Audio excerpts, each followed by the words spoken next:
Yo. Hello. Hey. Hey. What's going on? Well, How are you? nothing much. What's going on with you? I'm fine, thank you. I'm just, traipsing across Europe. Calling Chris Anderson in. Where are you? I'm in Gdansk in Poland. You're in Gdansk. That's where you're gonna be when people are watching. Well, yes, obviously, right. So right now, physically, I'm in Salzburg, pretending that I'm in Gdansk, and my room will probably look much the same. But It's as if you were like Tom Cruise pretending to Yeah. be someplace in a Mission Impossible film. You could probably pull it off. I might be able to. Yeah. So when this is on, I will be in Gdansk at the start of the Poland trip.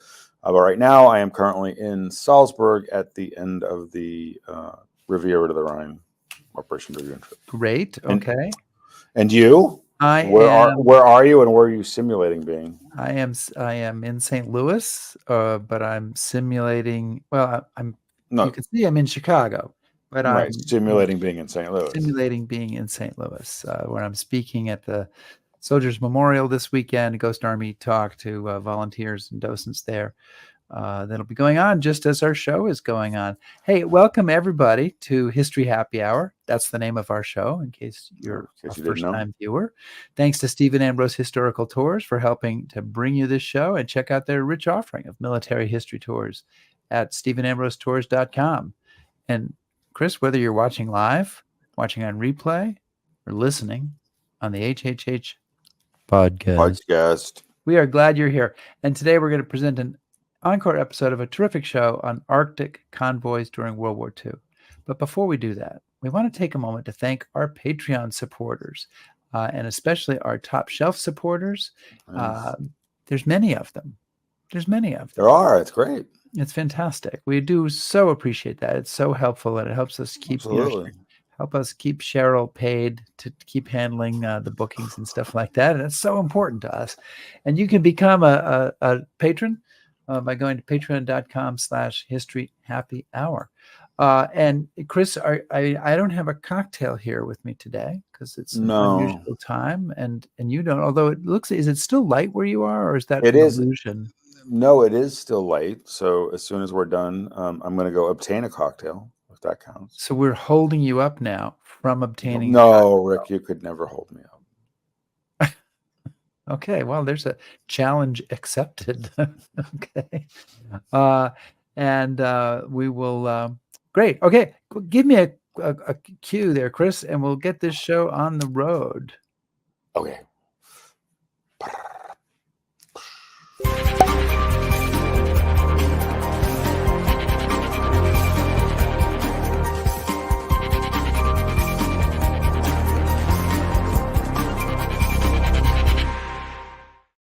What do you think? Do I have the bell or not? I don't know. Or do you have the simulating bell? Oh, look at that. I'm so happy. The bar is open. The bar is open. What's on tap?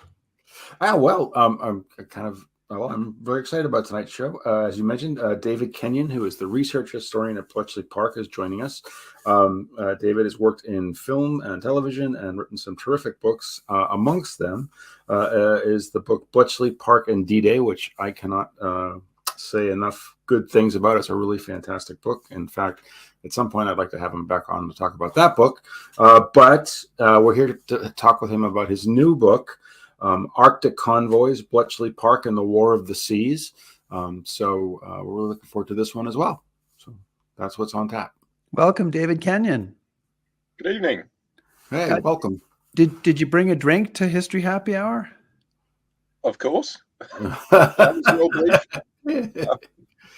Excellent. Let's get through it somehow. What are you drinking, Mr. Anderson? Oh, I'm recovering from the weekend, so it's just water tonight. But all right, well, I'm having tea because it's the only thing within miles, I think. But anyway, start us off, Chris. Okay. You say, David, at the start of the book, you say a good deal of ink has been spilled on the story of the Arctic convoys in the past.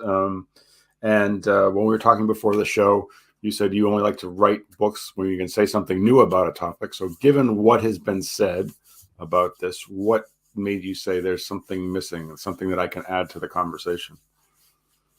Well, one of the joys of Bletchley Park, or looking into the history of Bletchley Park, is that inevitably a good deal of it was secret for a very long time. So the first releases of anything to do with the Codebreakers' work was in 1977. Well, there was a book written in 1975, and then 1977 the government started releasing material. So a great deal of ink was expended on the Second World War prior to 1977, and even after that, material on the SIGINT side of the story was released relatively slowly by the British government, and that process didn't finish until the last couple of years. There was a major release in 2018, for example. So there has been a slow drip of new material, and it's been a lot of that, even if it's been in the archive for 10 years, in many cases, nobody's actually got around to reading it. So there are fresh stories to tell from the intelligence point of view about World War II, even on what feel like familiar topics. And sometimes once you get into the SIGINT story, and you probably appreciate this from my D-Day book, you wonder how people managed to write a book about it without mentioning all this, because it turns out to be so crucial. So maybe we can step back and you can give us an overview of this fight that's covered in your book, the Arctic Convoys. Where are these convoys going from and to, and what's each side fighting for? And at the appropriate moment in your answer, I can bring up the map and people can study it a bit as you're talking about that. Right. Well, I'm sure most of your learned listeners will be aware that Hitler invades Russia in June 1941, and the Soviet Union becomes a rather reluctant ally of Great Britain and, well, not the United States at that point, because they're not in the war either yet, but they will be. And there is pressure on the British government and on Churchill sort of from day one from the Russians to support them materially, especially after the massive defeats of the early days of June and July 1941. So the British institute a policy of supplying Russia with war material, both weapons and equipment, but also raw materials, food, all sorts of bits and bobs. And one way to get that from the UK to the Soviet Union is round the top of Norway to either Murmansk or Archangel, which you can see on the right-hand side of that map. You can see Murmansk up near the Finnish and Norwegian borders, and Archangel further south. The problem with Archangel, even though it's further south, you can see the White Sea there freezes in the winter. So that is Archangel is only accessible in the summer, but Murmansk is accessible all year round. And from August 1941 right up until May 1945, the last convoy actually arrives after the war is finished. Britain sends regular convoys of material around the top end of Norway, past the North Cape, you can see there, to these Russian ports. And then the ships have to sail back again.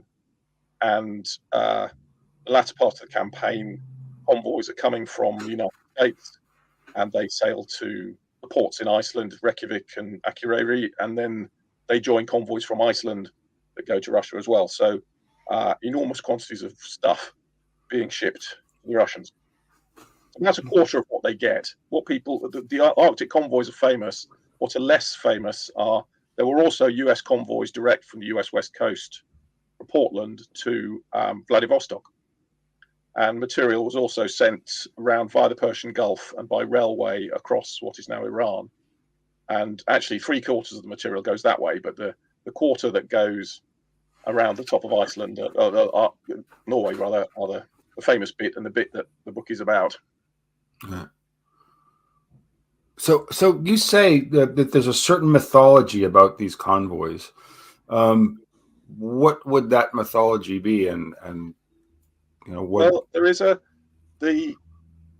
mythology about the convoy wars across the board in the Second World War. The Battle of the Atlantic is extremely well known, but also there is a popular version of the Battle of the Atlantic which is not perhaps completely accurate.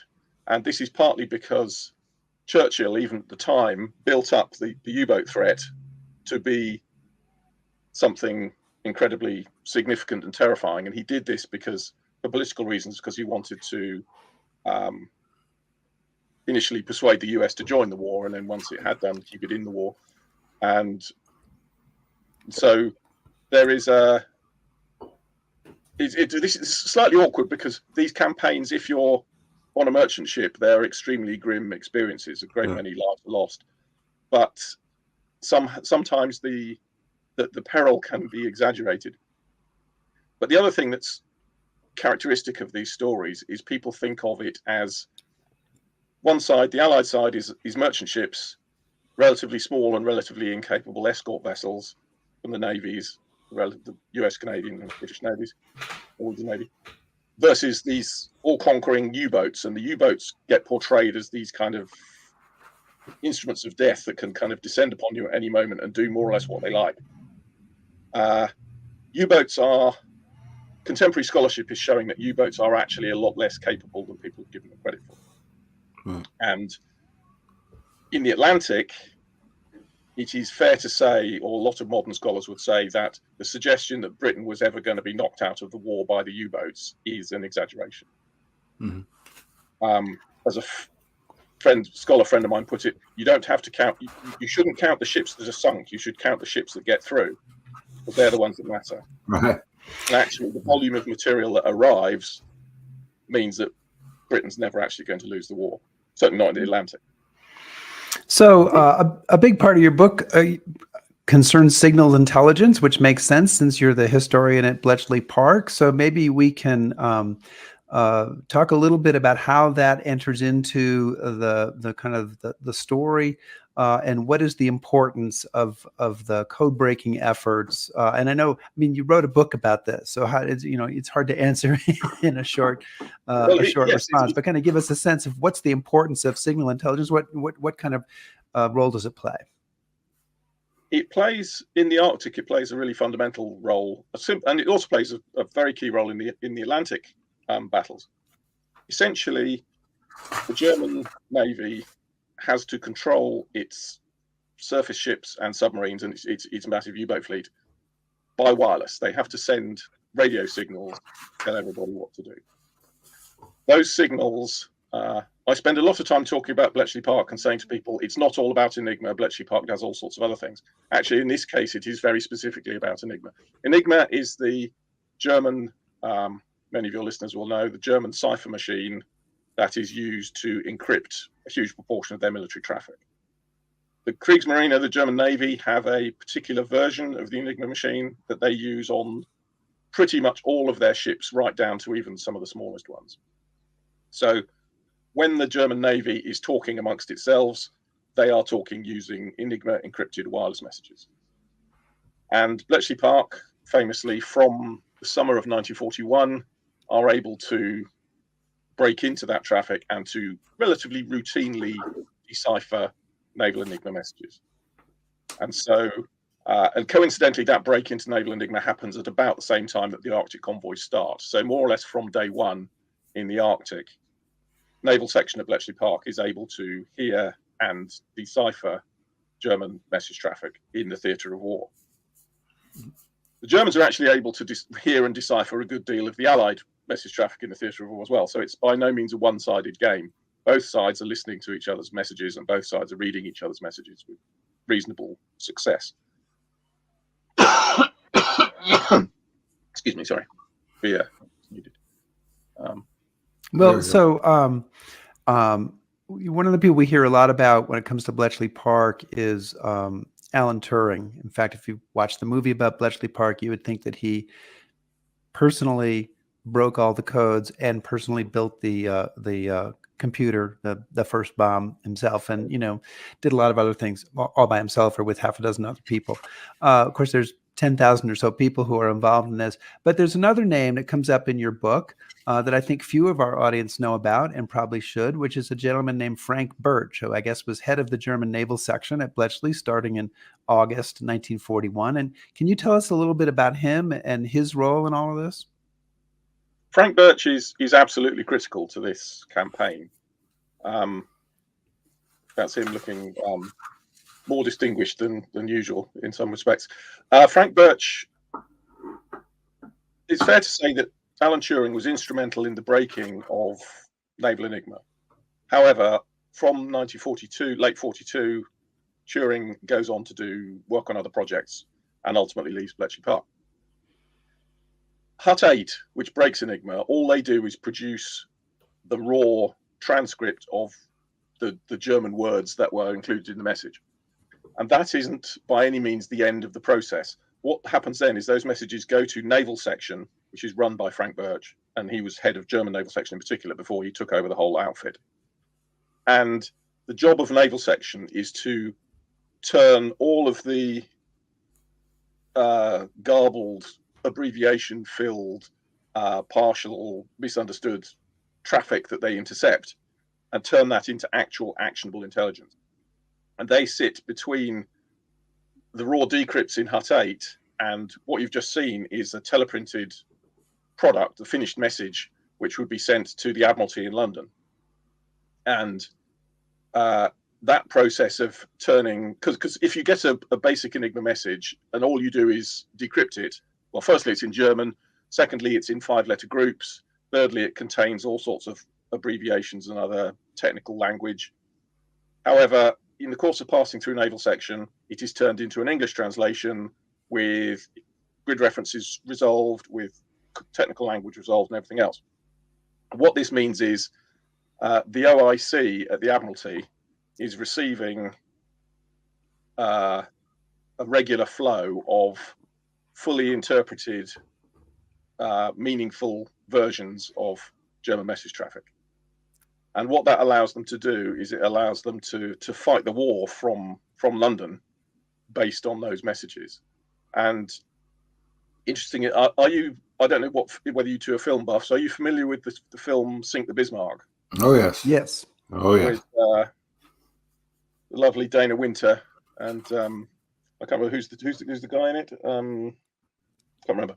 Well, Edward Anyway. Murrow is in it too, as well. So A large portion of the film takes place in the Admiralty's Operational Intelligence Centre, which, if you ever watched Trooping the Colour, the big concrete building on the corner of Horse Guards is the Citadel, and in the basement of the Citadel is the Operational Intelligence Centre.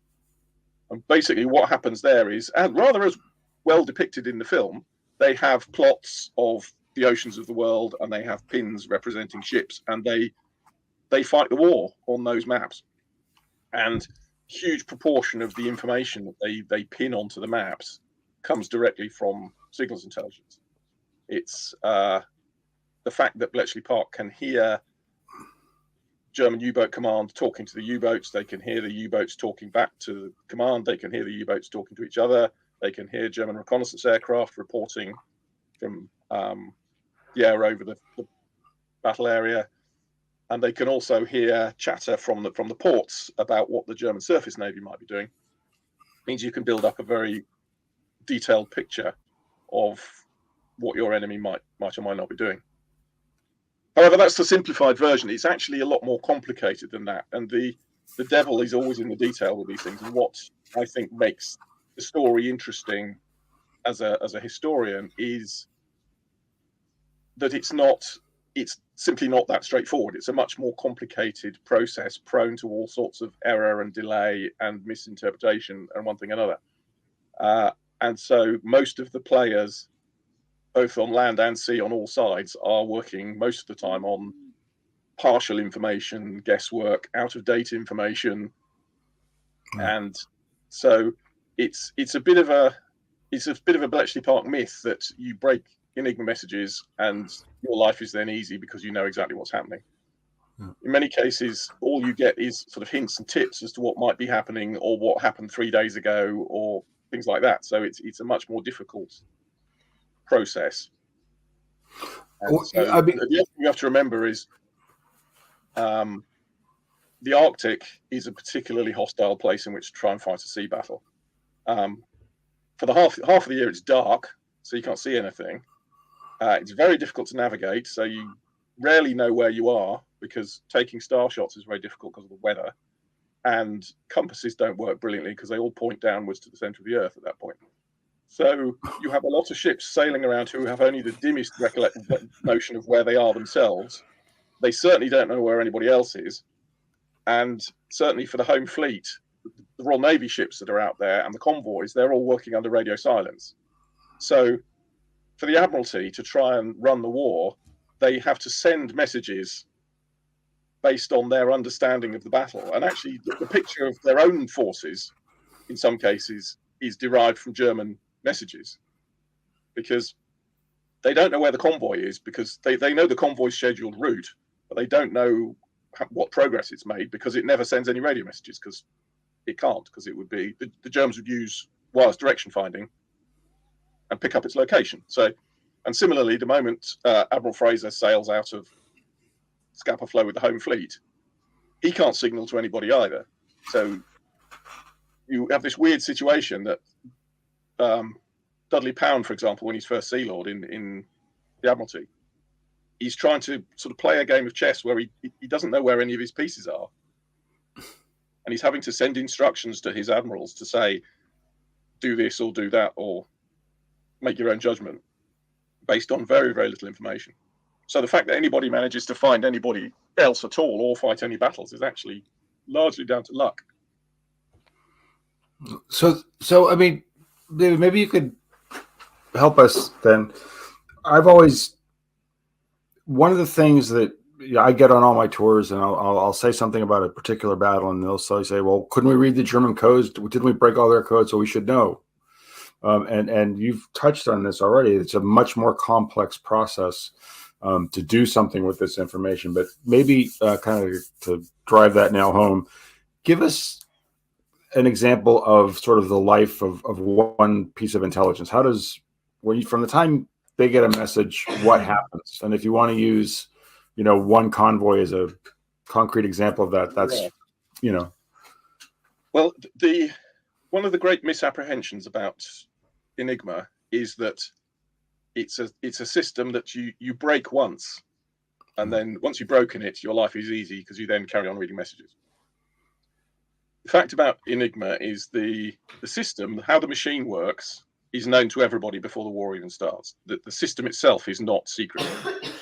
The British actually bought a couple of Enigma machines in 1926, so they were fairly familiar with the technology.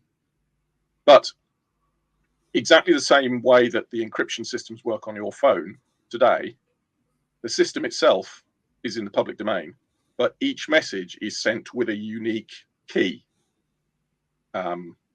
Nowadays, that's a very, very long binary number.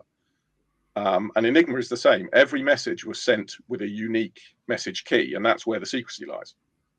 That message key is derived from two things. The first, well, there are many, many different settings on the Enigma machine. You can swap bits of it around. You put plugs in different places and exchange the rotors around and one thing another. And all of those settings change. Well, normally for the Army and the Air Force, they change daily. For the Navy, it's slightly more complicated. And then within that daily setting, there is the final positioning of the wheels of the machine, which is done message by message. It's called the message setting. The German Navy, they change every noon in Germany, every day. They change, on the first of the month, they change all of the settings of the machine. On the second of the month, they change only about half of the settings. They change what called the outer settings, the plug board and some other bits and bobs. And then on the third day, they change all of them again. And within that, each message, individual message, is sent with a unique starting setting for the rotors. So what this means is at Bletchley Park, every day you have to re-break Enigma. You have to find the key of the day for each of the networks that the Germans are using. Fortunately for the Arctic, the Germans are mainly using a single Enigma network called Heimisch, which Bletchley Park code name's Dolphin. But you have to break Dolphin every day. So what that would mean is, come midday in Germany, which would be 10 a.m. Zulu time, GMT, your messages will become unreadable. What you then have to do is you have to identify a message that you can guess the content of. It's called a crib.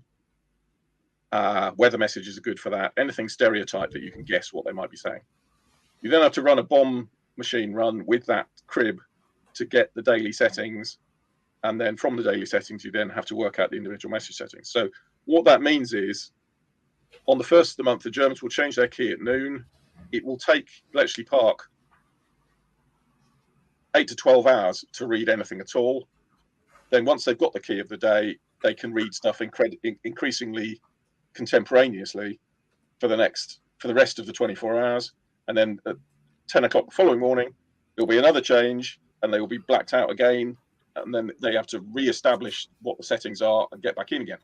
So you get this sort of boom and bust cycle of some portions of the day, and it's because it's a 2-day system. It's some portions of one day and bigger portions of the next day. They can't read anything at all, and then they can read it all, and then they can't read it again. And so when messages are sent, becomes particularly critical in relation to this key cycle, because it makes the difference between a message being read in a couple of hours and thus tactically relevant to only being read the following day and thus potentially being a lot less relevant. I mean, these things don't become completely useless. They obviously, but they don't age terribly well. No.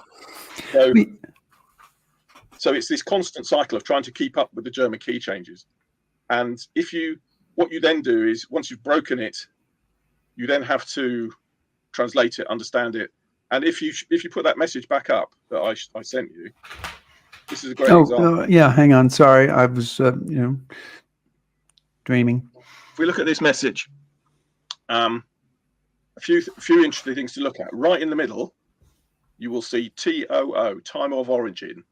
That is when the German officer, in this case, Admiral Commanding Northern Waters, that's when he wrote the message. Above that to the right, you'll see TOI, and that is time of intercept. That is the moment when the message was committed to the ether, and somebody in a Y station in probably Scarborough heard it and wrote it down for the British. And you can see there's 0949 is 9:49 in the morning on the 30th of April 1942. You'll see that the time of origin is actually 11:28. That's because the time of origin is in German time, which is 2 hours ahead of the British time. So it was written at 28 minutes past 9 British time. It was transmitted at 49 minutes past 9 British time.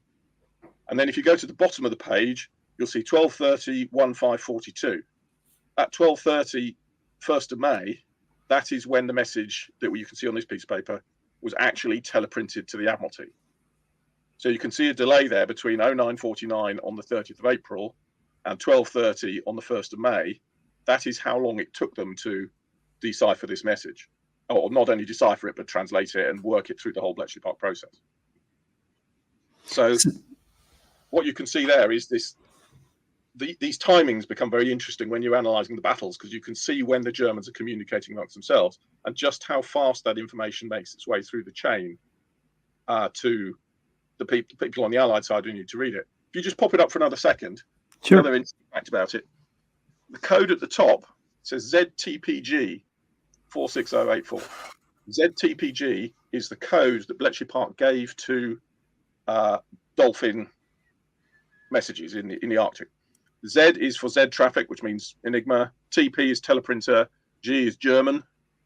And you get a sense of the operation when I tell you that on the 15th of May 1941, ZTPG-1 was sent. That's May 41. And on the 5th of May 1945, what's that, nearly 4 years later, ZTPG 369,189 was sent. Jeez. And that message there is message 46,028. So you can see just how much of this stuff has been generated. Well, and so there has to be you've talked about the whole timing involved in getting it to the Admiralty, but then there's also got to be people trying to read these messages and then figure out what they're telling us about where their ships are, and then how they can condense that or package that Absolutely. in order to be able to pass it on to the admirals in charge of the fleet. I mean, there's a lot of places here where things can go wrong, and they do sometimes. Absolutely. And the other thing is, there's a relative lack of consistency, because the Admiralty can do three things.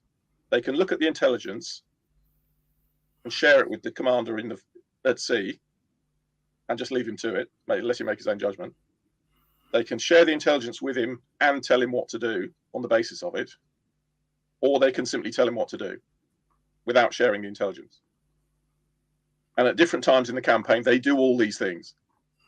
And there's not necessarily consistency. And you can end up with a situation where the message they send to the Admiralty, they haven't backed up with sufficient intelligence so that it's open to misinterpretation at his end because he doesn't have the backstory to what they've told him to do.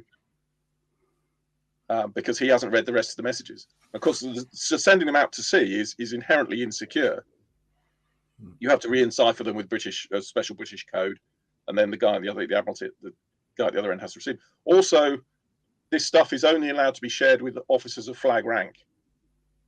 And a convoy commodore is not of flag rank, so he can't see it. Similarly, a destroyer escort flotilla leader is not of flag rank, so he can't see it either. It's only Home Fleet Admiral and typically cruiser commanders, Admiral Burrows, who's commanding the cruisers, who are of sufficient rank to actually have the ultra shared with them. So there's as you say, there's huge opportunity for misunderstanding, confusion, and delay. It's still extraordinarily helpful, but it's not as simple as we've read what the Germans are doing. Here's what you need to do. Chris? So one of the other things that, again, it seems obvious, but I think is often overlooked, is that the Germans are doing the same things to the Allies. And so could you talk a little bit about German SIGINT efforts? And in particular, there's a man, Wilhelm Turnau, who's sort of interesting that maybe you could talk a little bit about. Wilhelm Turnau is a really fascinating character. He's the mistake that people make is they think that the Germans lack cryptological expertise. They have a lot, just as many clever people as the British do, and the Americans, but they organize them less well. Wilhelm Turnau his background is during the First World War. He was a wireless clerk on a German ship, and he forwarded a message from the admiral of the group he was in to one of the ships in the fleet. He was a sort of intermediate station for the transmission of this message, this enciphered message. And he got a grumpy note back from the ship he'd forwarded the message onto, saying, "This message makes no sense. It's completely garbled." And he went, "Oh, well." And because he had some time on his hands, he started looking at the message and broke the cipher it was in. And so he called his boss and went, "I figured this message out. I've broken the cipher." And in typical bureaucratic fashion, the German Navy were extremely annoyed by this and were, he was about to get disciplined when somebody slightly more imaginative went, "Well, maybe instead of throwing him out of the Navy, we should transfer him to the crypto department." And so he went off to break Allied codes during World War I. And then when the German Navy was massively reduced during the interwar period, he managed to survive by becoming a civilian because the German Navy was limited to how many people in uniform it was allowed to have. And he carries on breaking British systems in particular during the 20s and 30s. And then when Hitler comes to power and the Kriegsmarine starts to grow again, his department, the Beobachtungsdienst, the Beihdienst as it's called, grows again into a very significant code-breaking operation. And they are pretty effective at reading a huge number of British naval systems and American and Canadian naval systems as well, right up until probably the spring of 1943. So certainly for the first half of the Arctic campaign, the Germans are able to read some convoy traffic, Allied convoy traffic, as well as us reading German traffic. So you do see on the German side of the story that they are gaining information from their own crypto. So it's jumping in, I want to remind everybody, first of all, that we're talking with David Kenyon, who is the author of Arctic Convoys, Bletchley Park, and the War for the Seas. So one of the things that surprised me reading your book, and I'm not particularly knowledgeable about the naval battles in World War II, was, I always thought of the convoys, the Arctic convoys, as, well, here we're sending up these convoys and they're accompanied by destroyers and there are submarines who are in the way and they're shooting at them, and that's sort of the main thing that's involved. But the picture you paint is really different. There are aircraft carriers and battleships and battle cruisers and destroyers and submarines. I mean, there's really, it's different sets of forces at different times, and they don't always exactly come to grips, but it's really two naval armadas sort of going at it and trying to modify their tactics after each convoy to see how they can improve what they're doing. I mean, it's quite a spectacle, isn't it? Yes, absolutely. And I talk about it being three-dimensional. It's a subsurface campaign, it's a surface campaign, and it's an air campaign. And what differentiates it from the Atlantic is that probably after Bismarck, I mean, Scharnhorst manages an excursion in 42, but the German surface navy doesn't really have much of an impact in the Atlantic after Bismarck is sunk. And German air power can't reach the Atlantic in any meaningful way. So basically, the only tool at the Germans' disposal is U-boats. In the Arctic, however, and in the Mediterranean, which is a very similar theatre, you have the opportunity to use, in the Arctic, the German surface fleet right up to big battleships. I mean, Tirpitz is in the Arctic. In the Mediterranean, they have the Italian surface fleet. And they also have land-based air power. And land-based air power is really, really powerful in naval warfare. The British don't have a good experience with land-based naval air power. I mean, you look at the sinking of Prince of Wales and Repulse in the Far East. Battleships, large warships are extremely vulnerable to air power. So it makes the battle space, to use the modern parlance, much more complicated than it would otherwise be. And if you go back to our map, I can talk about some of the particular concerns. Essentially, the convoys are sailing from east to west, from left to right, more or less from Iceland across to the Russian ports. And the German Navy has, for most of the campaign, heavy units, so Tirpitz, Scharnhorst, Hipper, Lutzow, big battleships and cruisers, all up along that, sort of from Narvik north up to the North Cape, up to Altenfjord. You can see Altenfjord just south of the North Cape. And those battleships and cruisers are capable of sailing the gap from there to Bear Island, which you can see just north of there. That's only a 270-mile gap. It's a very small bit of water. So that gap can be covered very successfully by German air power. And those German ships can nip out and attack a convoy in that gap, especially in winter when the ice sheet comes right down below Bear Island, so the gap gets even narrower. And if a German capital ship got amongst a convoy, it would destroy it very, very quickly. But what the British have to do is they sail what they call a covering force from Scapa Flow, which you can see down in the left there, or from Iceland. Typically, they'll send a battleship, a couple of cruisers, an aircraft, a fleet carrier if they've got one. And the idea of that force is it sort of hovers to the west of the convoy and is waiting to see whether any German battleships or German heavy units actually sail out of Norway to attack the convoy. And so long as those German ships stay in the fjords, the Allied ships, because there's American battleships involved as well, those American ships, British and American ships, will stay out to the west and not get involved. And so the critical role of Bletchley Park in all of this is to be able to tell the admiral at sea commanding that covering force what the German battleships are doing. And this is another interesting aspect of the SIGINT, that the messages you might be receiving, you don't get a message that says, oh, Tirpitz sailed at 5 o'clock or Tirpitz is going to sail tomorrow morning.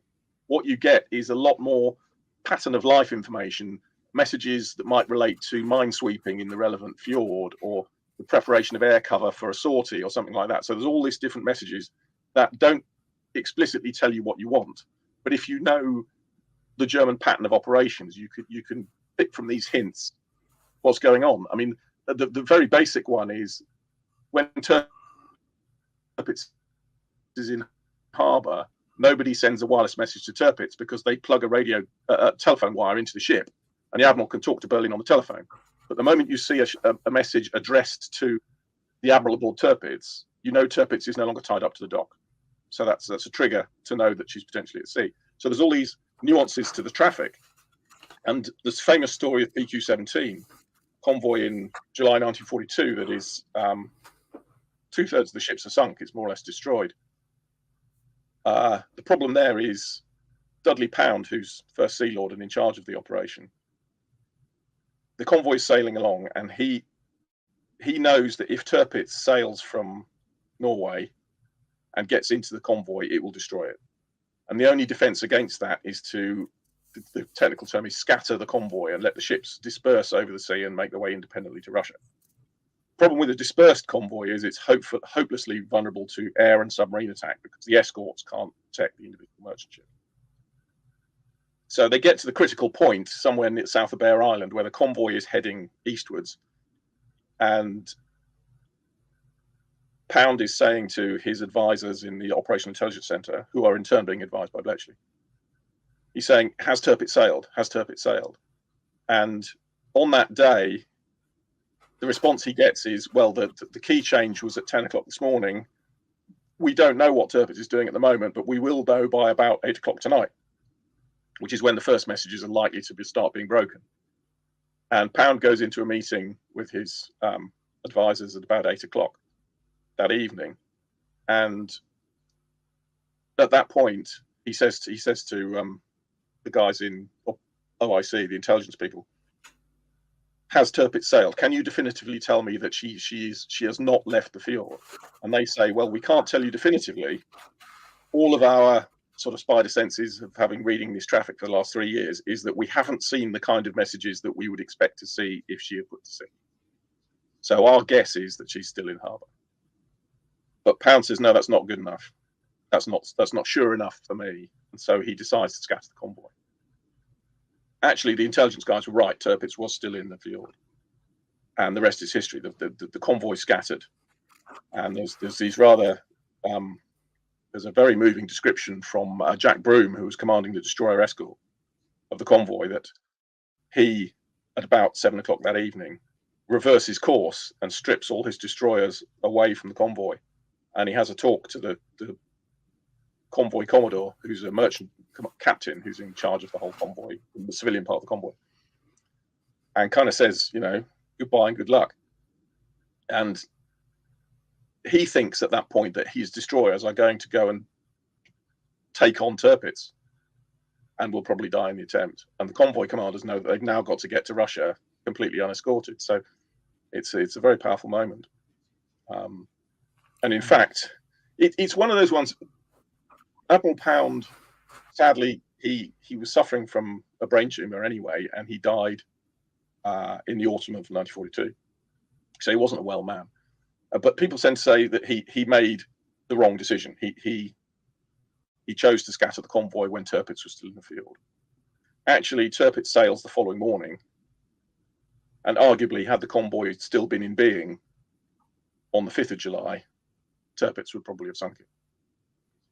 So he's kind of damned if he doesn't, damned if he doesn't. But in the event, the decision he took, and this is what makes the whole story interesting, is people are confronted with this partial information and these real life and death decisions that they have to make on both sides. The Germans are in the same situation. They're kind of, can we afford to put our ships to sea to attack a convoy if we don't know where the home fleet is? I mean, the sinking of the Scharnhorst, which we just had the anniversary of on Boxing Day this year, or 26th of December, 26th of December 1943.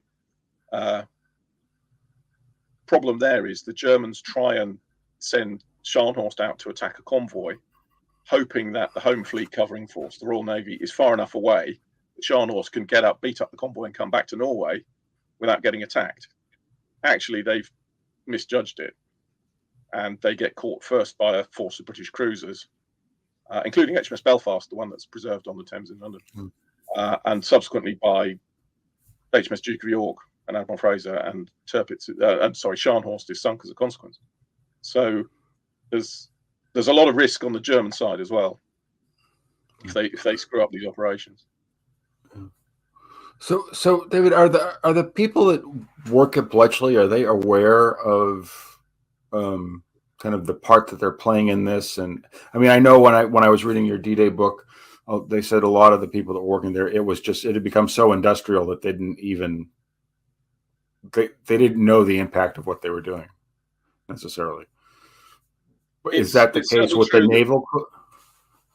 Most of the people who are involved in the code breaking process, the people who are running the bomb machines, people who are running the Type X's, the huge numbers of those staff have no idea what's going on. The only inkling they get in what's happening in the war is what they read in the paper.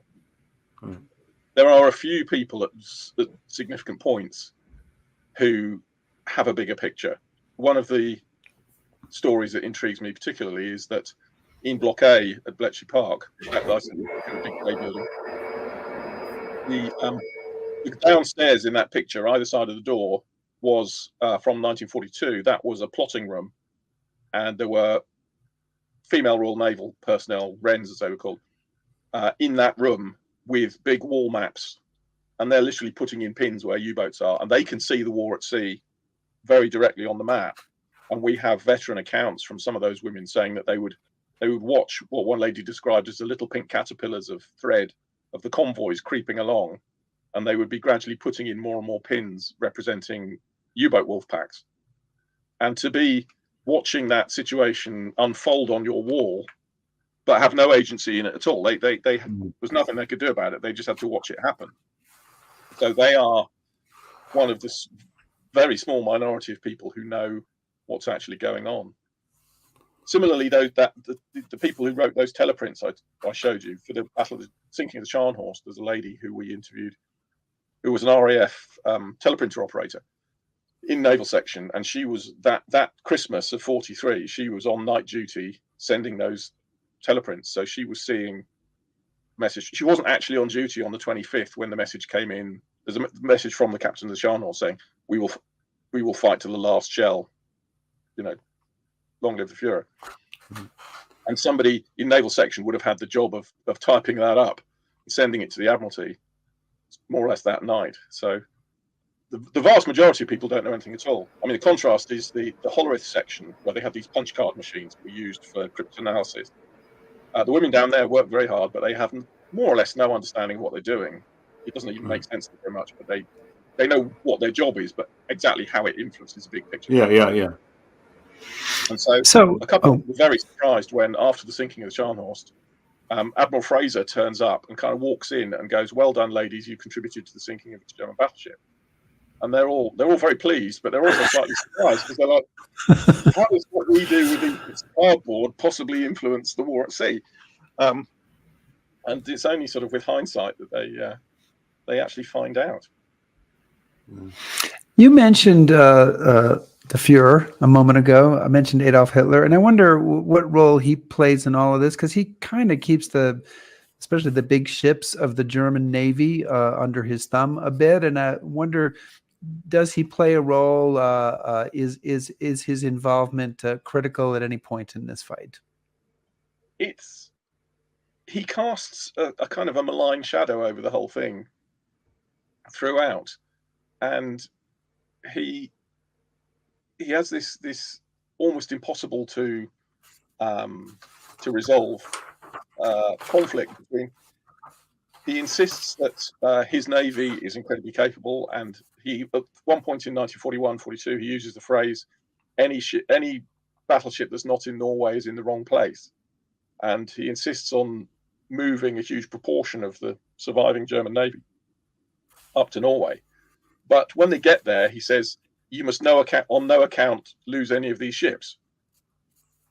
And so it's very hard for the German commanders to fight an effective campaign when they are absolutely prohibited from taking any chances. And it's in contrast to the Royal Navy, where I think in the Royal Navy, it doesn't matter if you lose your ship. If you lose your ship fighting the enemy, that's usually okay. Unless you've done something really egregious, engage the enemy more closely is the motto. The German Navy, you get these messages, particularly after the New Year's Eve 1943. Yeah, New Year's Eve, the end of 1942, beginning of 1943. There's the Battle of the Barents Sea, where Hipper and Lutzow sail out. These two big German cruisers sail out from Norway and find an effectively undefended convoy. But the convoy happens to be defended by a very active destroyer captain called Sherbrooke. And his 6 destroyers managed to fight off a pocket battleship and a heavy cruiser. Simply because the Germans are so risk averse that they never really engage properly. And once they start taking hits, they just make a run for it because they're too frightened to lose their ships. And at that point, it's rather unfortunate because the battle is taking place and a nearby U-boat surfaces and sees gunfire and assumes that it's a convoy being utterly destroyed by Hipper and Lutzow. And he sends a very triumphant wireless message back to Naval Command using the phrase, I can see only red, meaning that there's just burning ships everywhere, which of course is completely untrue. And this message goes to Hitler at Rastenburg, and Hitler's initially very happy. And then he spends 24 hours going, tell me about this naval battle, tell me about this naval battle. And eventually when Lutzow and Hipper arrive back in harbour, they have to admit that they haven't actually sunk anything. Well, they've sunk one British minesweeper. Hitler completely loses the plot. And at that point, he declares he's going to abolish the surface navy entirely, and that the Germans will only have U-boats, and that all the big guns should be taken off the battleships and used for coastal defence. And Admiral Raeder, who has been high commander of the Kriegsmarine up to that point, just resigns. He goes, I can't work with this. This is madness. And so that's when Dönitz, who's previously been commanding the U-boats, takes over. And a significant proportion of the German fleet is either moved to the Baltic or scrapped. So Dönitz manages to save Scharnhorst and Bismarck and Lutzow, I think. In the Arctic. Yeah. Sorry, Tirpitz, not Bismarck. Same difference. And some destroyers. And again, Hitler is going, I've let you keep these ships. Now you've got to show what they're worth, but don't lose them. And Dönitz finds himself in the same cleft stick. And so there is this lack of commitment. It's okay to lose a couple of U-boats, but you can't lose a battleship in the Arctic. That would be a propaganda disaster. And so, it arguably had the British lost a major unit. I mean, if King George V or Duke of York or something had been sunk up there, it would have been a catastrophic moral blow in the UK, like when the Hood is sunk. But it doesn't stop the Royal Navy from getting stuck in. Yeah, I know. But do you say you have a quote, David, from Clay Blair, who's kind of an authority on the U-boats and that part of the fight, and he said the Allies propagandized the Murmansk convoys more than could be justified by the results achieved. That seems a somewhat controversial thing to say. Do you agree with that? Is that a fair assessment?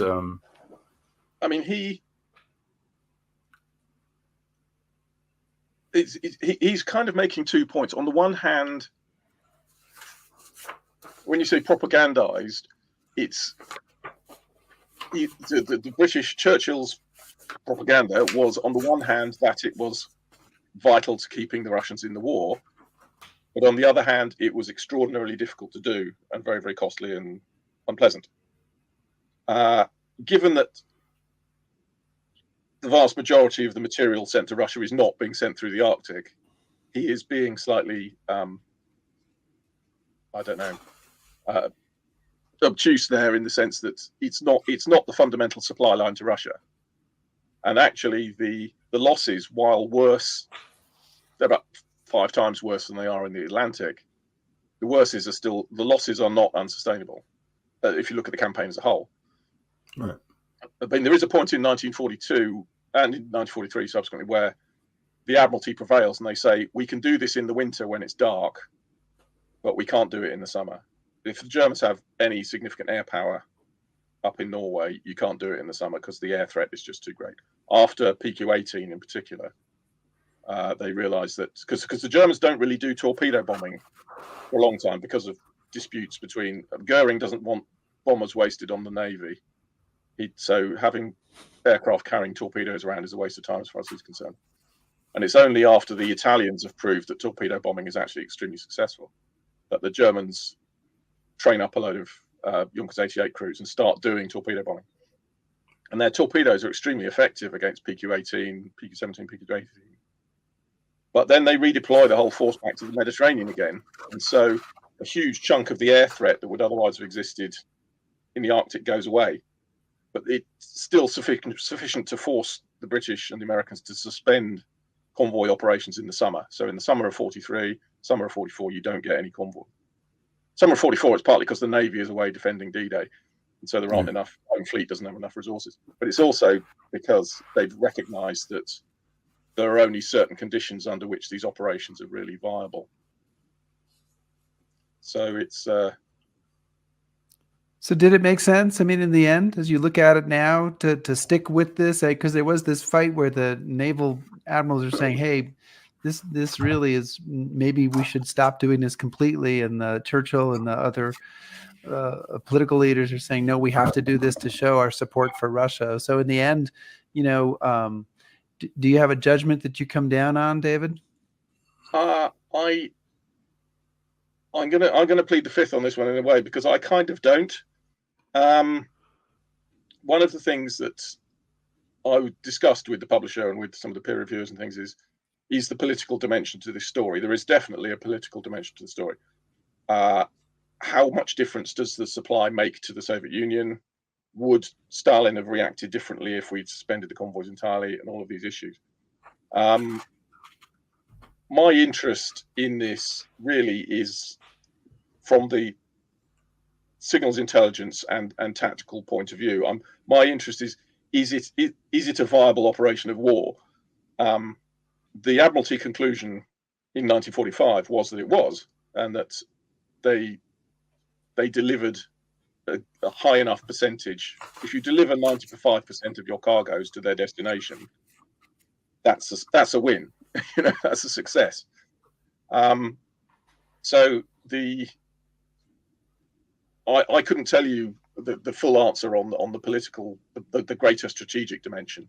And actually, Andy Boyd, he got in touch with me, when it'd be 2 years ago now, and he said, "Oh, David, I'm thinking of writing a book on the Arctic." And I went, "Oh, blimey, I'm writing a book on the Arctic." We had to sort of deconflict. But it became apparent that his real interest was the strategic piece, was that how does this, what's the relationship between Churchill and Stalin, and where does this fit in, and all that. That Bletchley Park really plays no role in that higher political level. They're not reading Soviet diplomatic traffic in enough detail to really play a part in the strategic discussion. So my focus in the book is on the tactical, if you like. But well, and it's a terrific. I agree with the Admiralty's conclusion that from a operational and tactical point of view, the Allies win, the convoys get through, and the cost to the Royal Navy is acceptable, I suppose. It's not acceptable if you're one of them, but and the cost to the German Navy is absolutely huge. So it's from that point of view, was it a good idea was it reasonable to expect that it would succeed if you did it? Yes, it was, and it did succeed. And it was in that sense a naval victory for the Allies. David Kenyon, thank you so much for joining us today. And it is a terrific book that you've written, Arctic Convoys, Bletchley Park, and the War for the Seas. Thank you, David. Lots of new information in there that I didn't know. And so we so appreciate your coming on today and sharing that story with us. Well, thank you very much. I'm glad you enjoyed it. All right. Well, take care. And I know you've got the what is it coming up? The anniversary of the Colossus at Bletchley Park. Yes, that's on the 18th of this month, and then we'll be doing stuff for D-Day later in the year. What I always like to do at the end of these things, if people want to visit Bletchley Park, we are open every day except Christmas Day, so come on down. Please do. And find out more about all these stories. We also have our podcast, so if you want to hear more from me about this stuff, the Bletchley Park podcast. When you finished listening to History Happy Hour, of course, when you've Oh, I think they're leaving now for it already. Bletchley Park.